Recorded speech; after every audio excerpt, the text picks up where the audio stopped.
President John F. Kennedy addressed the American people on October 22, 1962 at 7 p.m.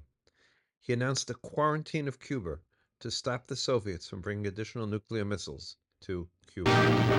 Good evening, my fellow citizens. This government, as promised, has maintained the closest surveillance of the Soviet military buildup on the island of Cuba.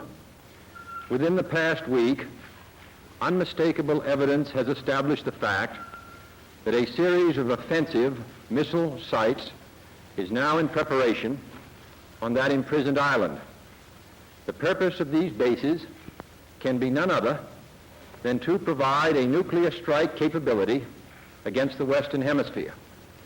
Only last Thursday, as evidence of this rapid offensive buildup was already in my hand, Soviet Foreign Minister Gromyko told me in my office that he was instructed to make it clear once again, as he said his government had already done, that Soviet assistance to Cuba, and I quote, pursued solely the purpose of contributing to the defense capabilities of Cuba, unquote. That, and I quote him, training by Soviet specialists of Cuban nationals in handling defensive armaments was by no means offensive.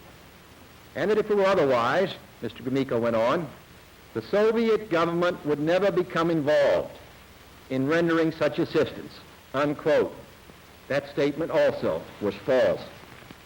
Acting therefore in the defense of our own security and of the entire Western Hemisphere, and under the authority entrusted to me by the Constitution, as endorsed by the resolution of the Congress, I have directed that the following initial steps be taken immediately. To halt this offensive buildup, a strict quarantine on all offensive military equipment under shipment to Cuba is being initiated. All ships of any kind bound for Cuba, from whatever nation or port, where they're found to contain cargoes of offensive weapons, be turned back. It shall be the policy of this nation to regard any nuclear missile launched from Cuba against any nation in the Western Hemisphere as an attack by the Soviet Union on the United States, requiring a full retaliatory response upon the Soviet Union. I call upon Chairman Khrushchev to halt and eliminate this clandestine, reckless, and provocative threat to world peace and to stable relations between our two nations. I call upon him further to abandon this course of world domination and to join in an historic effort to end the perilous arms race and to transform the history of man. Our goal is not the victory of might, but the vindication of right.